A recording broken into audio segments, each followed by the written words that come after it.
Hello, I'm Burl Schwartz from City Pulse, back for our monthly discussion with the Mayor of Lansing, Andy Schor. We're at Message Makers. Andy, good to see you again. Good morning, Burl. Before I start giving you a hard time, I want to thank you. When I pulled out of my driveway today onto Seymour Avenue, couldn't have been happier. Instead of ducking and dodging potholes, I was driving on a nice resurfaced street. We're getting we've gotten a few of the more main roads, a few around the city, so we've got Pine and Pine and Seymour in your neighborhood. We did Kalamazoo. We're just finishing up Pennsylvania. We're going to start on Jolly again. We had booked, as soon as I got in, we booked several main corridor roads to be fixed, and we've also going to be releasing a roads plan actually pretty soon, talking about all the roads that have been fixed, all the potholes, all the resurfacings, and then our next few years. So it's a priority. That's terrific. This is not repaving. This is just resurfacing. Seymour, we took off, I think, a layer or two and got it down. It wasn't to the dirt, but it was down under where all the cracks and everything were. A lot of times you do a resurfacing and it's just straight over top, and that's a 3 to 5 year fix. It's not a 20-year fix. Is that what Michigan Avenue was? Yeah. Yep. Michigan Avenue just laid over top, so they figure in 3 to 5 years that'll start cracking up again because the road underneath wasn't really fixed. Right. It was just covered. So yeah, Michigan Avenue was just a new road over top. But what you're seeing is actually cutting down and then going up, and like I said, Pine Street was all the way down to the old brick. They went and they found old brick that was under there, and then repaved over it again. We have pictures of it. It was incredible. Yeah, that's great. Well, I want to start by talking to you about the Lansing Housing Commission and, of course, the tragic fire about a month ago at Leroy Fro. The city determined that there weren't that the code violations didn't cause the problem. Is that correct? Well, we determined that there had been an inspection 2 years ago, and there were problems that were found, and the city tried to get in last year, and there was disagreement with the Lansing Housing Commission over whether the city inspects or whether HUD, the feds, inspect. What we determined was that with the information that we had from the fire report, a visual outward inspection would not have prevented the fire. The fire started inside the wall. So the smoke V pattern that shows up was on the drywall inside the wall. So an inspector walking into that and looking around, they would have seen all the boxes of stuff and the clutter. They would see any holes in the wall. They would see if there's a faceplate missing. They would know if a smoke alarm was not working, but they would not have found anything that starts within the wall. So this is a tragedy, and we need to be doing inspections, which we're doing right now. Things need to be fixed up to code, but fixing it up to code would not have prevented this fire based on the fire report, because of visual inspection would not have caught anything that was in the wall. We don't cut into walls and look in the walls to see if there are any issues. We do visual outward inspections. Obviously, based on reporting, there have been, though, quite a few code violations there and elsewhere. I was very surprised when I talked to the chairman of the Housing Commission, Tony Baltimore, right after the fire that killed a mother and child, that code violations never rose to the attention of the board. Isn't there something fundamentally wrong with that organization? We have had conversations with some of the board members, and we are evaluating what to do with that board. My understanding, when looking backwards, is that there were issues within the Lansing Housing Commission financially. There were issues of solvency. There were issues of how do you provide housing for those that are very low income, that are on public housing, that are subsidized. And the board, in recent years, took on the financials. How are they going to be financially sustainable to provide public housing for those in need? Why the board didn't look at inspections and things like that, I don't know. again, my understanding is in 2016, the city did a round of inspections and found, quite a bit that was wrong. Now, again, it wasn't up to code. So if there's a hole in the drywall, if there's a faceplate missing, the Lansing Housing Commission, Tony and Martell, who's the executive director, Martell Armstrong, who's the executive director, they have said that they were inspected by HUD and they passed the HUD inspection. And at the time, they did not believe that they had to have the city in to inspect. They believed that only HUD inspected. Well, we have a disagreement on that. We have legal opinion that says that the city has the absolute right to go in and inspect. These are not HUD properties. These are either Lansing Housing Commission or City of Lansing properties. So they get HUD funding, but they are not owned by HUD. So the city can come in and inspect, and then the city can ensure that the houses are brought up to code, or condos or whatever. So in 2016, the city inspected, but never received verification that the properties were brought up to code. In 2017, the city announced notice to inspect, and the Lansing Housing Commission said no. When we came in 2018, Brian McGrain met with Martell Armstrong. They had been meeting for a few months to work out an inspection schedule. Unbelievably, the Tuesday, the fire happened on a Thursday. 2 days before that Tuesday, Brian and Martell had set an inspection schedule over the next several months for the city to go in and inspect to see what was up to code. And then the fire happened 2 days later, and we decided, after pulling previous reports, that we were going to accelerate that process. Now, some of it is on the Housing Commission, and some of it is on the folks that live there. If a tenant pulls out a fire smoke detector, or if a tenant punches a hole in the wall, or if a tenant has boxes and boxes of stuff, you see a lot of hoarding, then the Lansing Housing Commission have to get control of that eventually, but it's not on them. It's not something that they neglect. It's something that the tenant has to know that they have to clean up. So if the city goes in and inspects and finds these things, then it's on the Housing Commission to fix the hole, replace the smoke detector, put the faceplate back, or let the tenant know that they have to clean up the massive amount of stuff because you can't get in or out of that house if there's an emergency, which is honestly what happened. We had firefighters going through a unit trying to dodge stuff because there was a lot of stuff there, and it was a very tragic situation that this woman and her son were upstairs. The fire started in the kitchen, got very, very hot, very, very fast with black smoke. It went up the stairwell, and it was like 1,000 degrees, and it was tragic. Obviously tragic, but finally, do you have confidence in the board, and particularly in Chairman Baltimore? Well, we've got a 5-member board. Tony Baltimore is in an expired position, and that board, just like every other board, we are working on people to serve on those boards. We will vet candidates, and when we have the appropriate candidate, we will put someone in that position, and Tony will be thanked for his service as part of the regular process.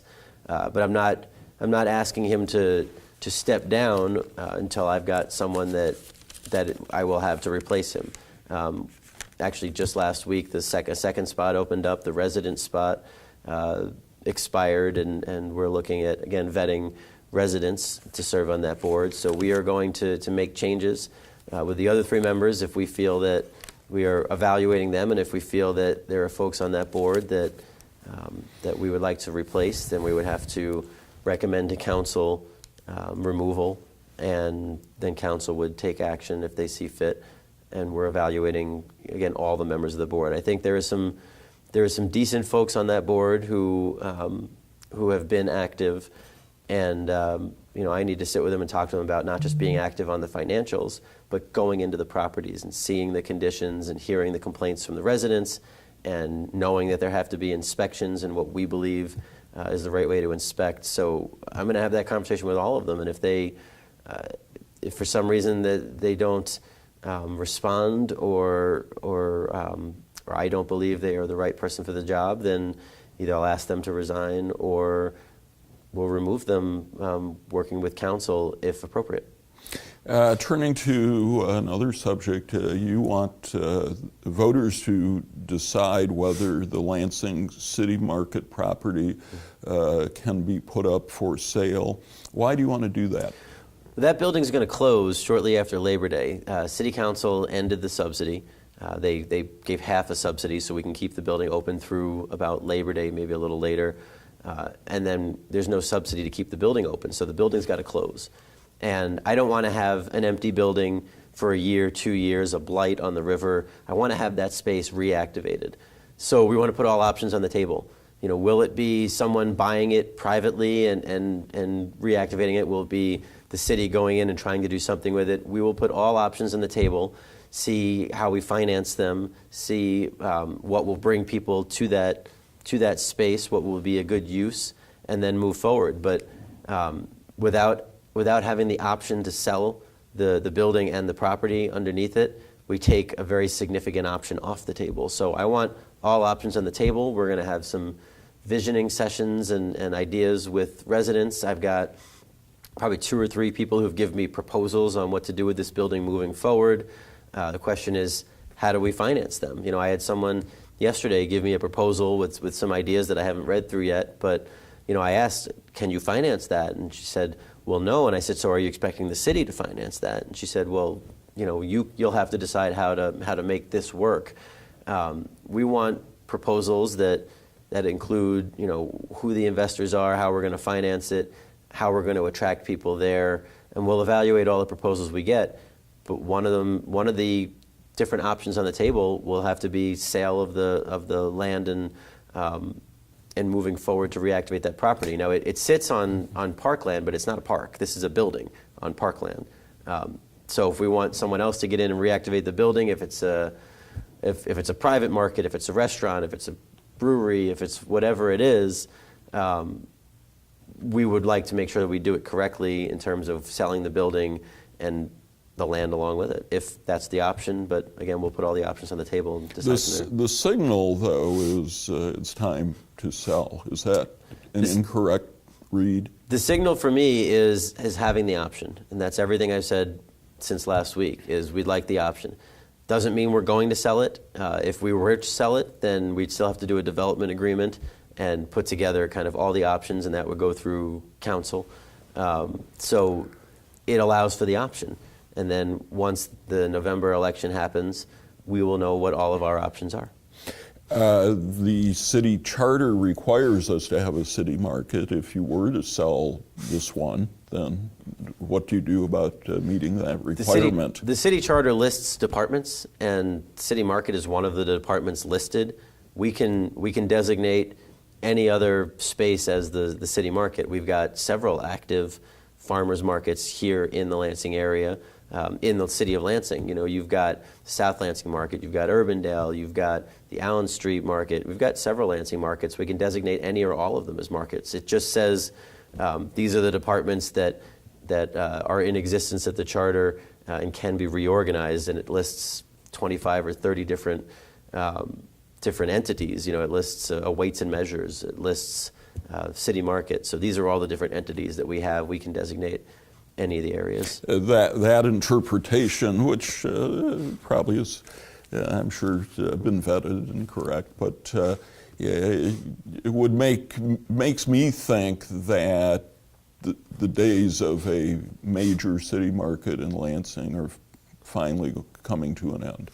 You know, I think we've got a few major city markets in Lansing. If you've been to Allen Street, if you've been fine. And you know, one day a week it has some things indoors the rest of the time. But it's not like Flint. It's not like Ann Arbor. It's not like Grand Rapids. And those are, you know, you're a believer in placemaking. Those are destinations. I am. And those, you know, Flint. I know Flint, and I have not been to the one in Grand. Oh, I was in the one in Grand Rapids once. You know, they've got vendors there, and they're bustling. They're also very highly subsidized. The market in Grand Rapids was put together by the DeVos family, and they gave something like $1 million, and they subsidize it every year.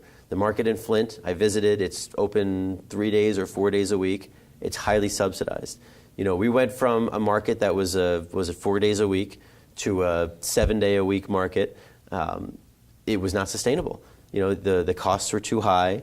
the vendors left, and what did we ended out with now? When I took office, we have a building with a bar, and the voters subsidizing it to the tune of $80,000 a year. Well, but I think a fair read is there's been benign neglect ever since the decision was made to sell the property of the old city market. Coming in, when I'm looking at a bar. I don't know what the neglect is. I know.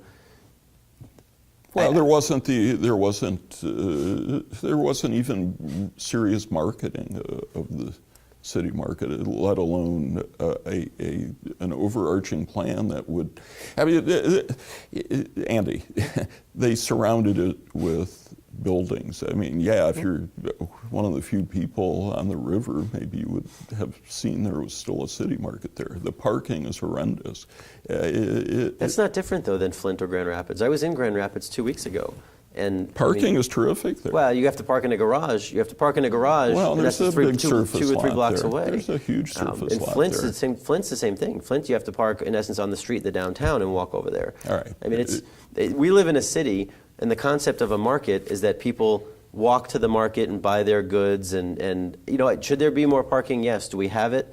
We don't. We're not going to put a new surface lot in. I'd love to have a garage on that side of the river. The previous administration wouldn't even put a path down the hill from the Lansing Center. Oh, that I would do, lot. but I don't know that we have the sustainability when we have so many other options. I am working very strongly on a grocery store. We're hopeful in the next month or so to have that finalized. I think that we will have grocery and market options, and we can repurpose that to however we want right on the water. All right. Let's turn to another subject. The central substation is taking shape. Mm-hmm. What do you think aesthetically? It's going up. I think the building looks fine. It looks like a brick building that's right off the highway. I wasn't part of any of that conversation when it happened. I know there's still people who are upset about the sunken gardens and things, but it looks like a nice building going up in Lansing and right on the highway. It's brick. I'm watching it as it goes up every time I drive by. Next to it is a city property occupied in part by the Cooley Hayes House. Yeah. I believe we're still in the process of rebidding. Is that? Yeah, we went out for bid and nobody bid on it. Right. So, we have reached out to many of the historic groups, the Historic Preservation Network and a variety of others, and said, this property was put on the market with certain restrictions to preserve the historic quality, and nobody bid on it. And now we've got But now I know I talked to Bill Castanier, who's president of the Historical Society of Greater Lansing, said, we looked at it and we went through it carefully, and it could cost as much as $500,000. Well, this is the conundrum with historic properties. We want to save them, but nobody who is very excited about saving them has the money to do that.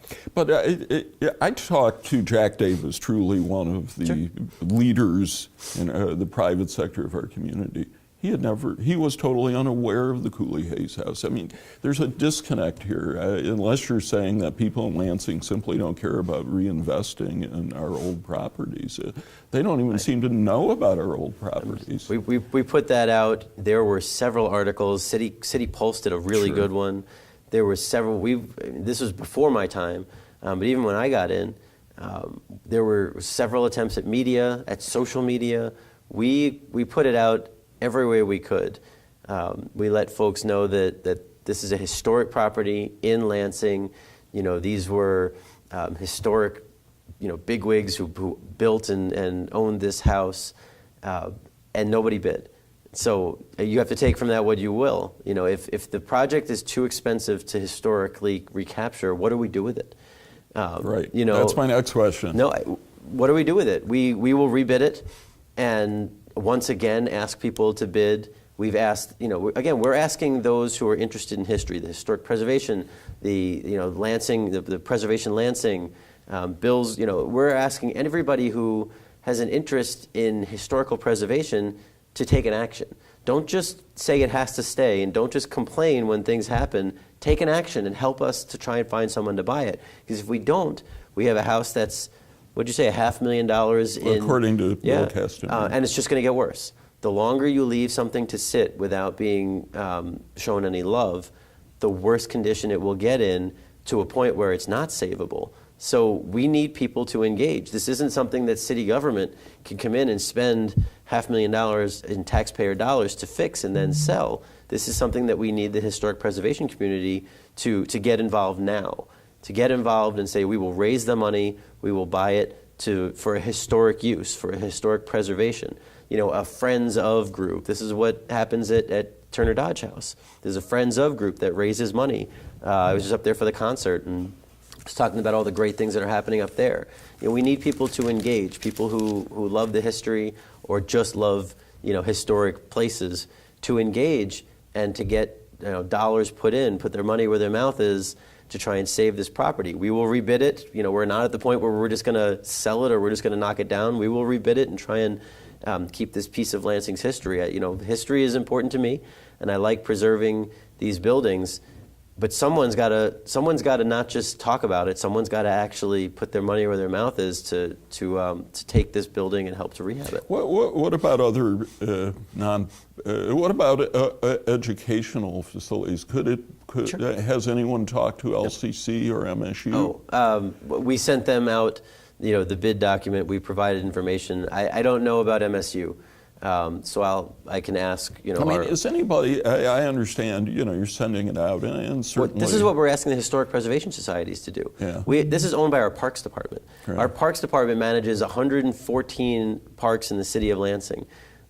They are not a historic preservation. They are not taking one property and going and calling around and marketing it to everyone. They put out the bid, and we are asking the historic preservation folks to spread the word far and wide to their contacts, and then, you know, asking them to engage and help us to sell this. Because Brett Kaczynski, our parks director, and our limited parks staff that manages 114 parks, that has to get the lawn mowed, that has to make sure the kids' equipment is good, to make sure that all of our youth sports are happening. They don't have the capacity to go out and market that to every single person or entity that might have an interest in history. This is something that the Historic Preservation Society needs to engage in, which is why when we put the bid out and got no bids, we were surprised. And we will put it out again. And again, we specifically sent letters to each one of these groups to say, help us and engage. Whether you raise the money yourself or you find that right entity that's interested in this, it's a piece of Lansing's history. And I realize, you know, I realize how busy you are, and you have lots of important, you know, you have much greater priorities than the Cooley Hayes House at the same time. Isn't this an example of where a mayor goes out and takes some people to lunch and says, we got to do something about this. We're losing our history. If people are not interested in engaging, I can push them all I want. They will say, yes, we need to do something about this. We need to keep our history. I need you to raise some money for it. There's Rotary, for example. I would love to have Rotary engage. We've sent letters to everybody. I would love it. Engage. But this is something where, you know, me as the mayor, I am pushing for a lot of things to grow this city. And we're spending a lot of time doing that. There have to be entities that want to engage. And you know how many people I've had call to talk to me about this, even after we sent out letters to people and I've talked to people about it? Zero. Not one. Right. Well, that's why I would suggest a lunch with some of the... Give me a list. Give me a list of people. I will call a few people and say, I need you to engage. Like I said, we sent this. We sent it to the people. I'll take you up on that. Sure. We sent this to people, and we heard crickets. So, you know, we talk a good game. We need people to engage financially. Okay. All right. I'll have my list to you. Okay. I want to turn to a topic. Actually, this decision may be made before people even see this interview. Judge Jamo will have a hearing tomorrow on the Let Lansing Vote lawsuit against the city. The Let Lansing Vote people want to put on the ballot the current city ordinance regulating medical marijuana. Underlying all this is at least the threat that if this goes, if Judge Jamo essentially rules this is going to be on the ballot, that the city will shut down all medical marijuana dispensaries. Is that really likely to happen? If Judge Jamo rules that this has to go on the ballot, then the city has no ordinance. The city has no ordinance. But we dispensaries operated for many years under Mayor Bernero with no ordinance. And many people say that he just chose not to follow the law. Right. I'm not going to choose what law to follow and what law not to follow. If that happens, then the ordinance goes to city council, and they can repeal it and replace it, or they can send it to the ballot. If we do not have an ordinance, if the ordinance gets delayed because it goes to the ballot, or if it gets repealed, or if it is not replaced by city council, we have no ordinance. What do you want to happen? I would like to have an ordinance regulating all 5 of the different marijuana So licenses. will you be pushing, if Judge Jamo rules against the city, will you be pushing for city council to repeal and replace? I will work with them. I will work with them to try and figure out how we can maintain, in essence, either maintain what we have or to figure out a system to allow for medical marijuana dispensaries, transport, health and safety, all 5 of the all 5 of the licenses. I am someone who believes that the state passed, the city passed, and supports having the option for medical marijuana for those who medically need it. Until November, when the state will decide if it will be recreationally allowed. I would like to have a system where we have some number operating. Right now the number is 20, and if that gets removed, I will work with city council to try and get something on the books. Now, we've got 8 city council people, some who don't want any marijuana whatsoever, some who don't care about limits at all.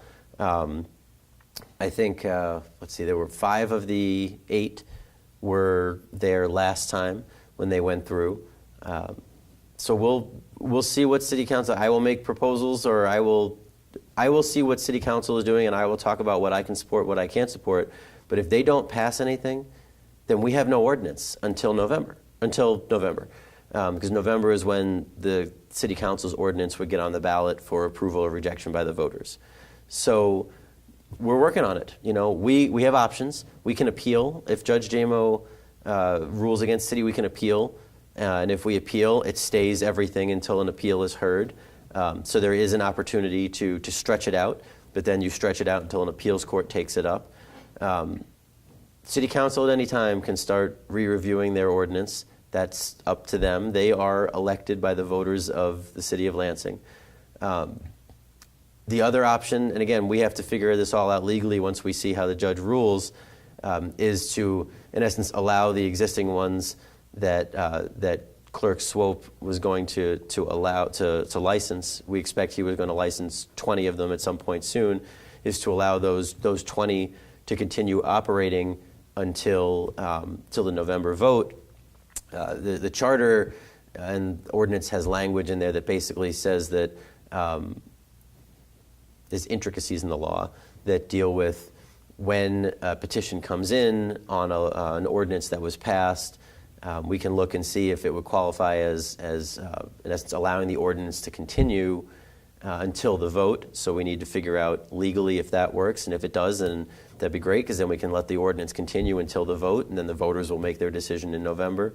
So we're going to look at the law, and what we know is that if the judge rules against us based on the prevailing wage court case from a few weeks ago, if he uses that logic, the logic there was in essence that so the argument for us is that the city clerk gets to make a determination, and that is it's home rule. It's his process. He can determine. He has made that determination, and we're being sued that he can't make that determination, and we are defending the city. The other side is now arguing that he inappropriately threw out a petition gatherer, and you wrote a good story about it. And the prevailing wage case that happened basically said that if a petition gatherer is not appropriate, that petition gatherer can be, in essence, prosecuted, but the petitions themselves may still be valid. So they're going to challenge Chris's, Clerk Swope's, throwing out of the petitions. We're going to say he made the determination based on the law at the time, and we'll see what happens. But, we have to evaluate all different pieces. I would like to have something that allows for medical marijuana dispensaries to be open, a limited number, whatever that limited number is. They said last year, council and the mayor decided on 20, and that's the law we have now. I will work with council to try and do that. Am I comfortable if council doesn't do anything and we have no ordinance? Am I comfortable just letting people be open in violation of the law? I'm not. I'd like to see us have something in ordinance, in law, that has rules and regulations. All right. I want to ask you about the pace of the city, the clerk's office, but also your departments under you. Sure. Regarding applications, because the process started, I think, in November. It did. We're in July. Not one dispensary has been awarded a license. Yeah, I've been pushing for to pick up the pace. A lot of it, we've got the clerk, and we have a new interim fire chief, Chief Dave Purchase, who just started July 1st, and he is in now. A lot of it is on fire inspections. Some of it was in legal, but a lot of it is now in fire inspections. Clerk Swope sent them the 80 or so out to be scored. We know that there are several that won't be licensed because the scores were too low, because they don't have certificates of occupancy for other reasons under the ordinance, and the clerk has issued denial letters to those that we know don't qualify or the score is too low. We need to do some fire inspections and things like that. We're working out a system. I've got the fire chief and the clerk getting together to figure out, can we do, in essence, conditional licenses, and then once they open up and are built out, we re-inspect and make sure that they are still qualified under the ordinance. So we're working that out. I think that staffing and other issues, we were getting to a few at a time, and we're gonna prioritize staff to make sure that we can get the fire inspections done on under the ordinance, so that the clerk can approve his 20. Now, again, if we have to figure out how that works along with whatever decision comes from Judge Jamo. And again, if we can continue to follow the ordinance until the vote or not. And again, I don't know how he's going to rule on any of that, so we'll navigate that. Then we have to decide if we're going to appeal.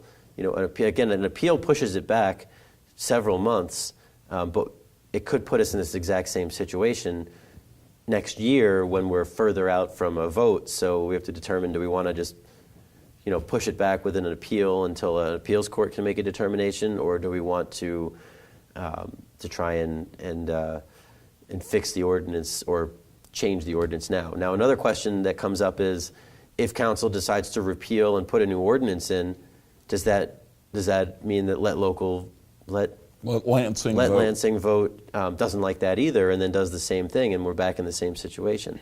Again, I don't know. I'll work with our council members, but we've got 8 different people with 8 different opinions, and you need to get to 5. Complicated legal and political situation. It is. It really is. All right. Well, I think we'll leave it there for this month, Andy. Thank you very much, as always. Thanks, Burl. All right. That's it. Thanks again to Message Makers for putting this program together. I'm Burl Schwartz from City Pulse.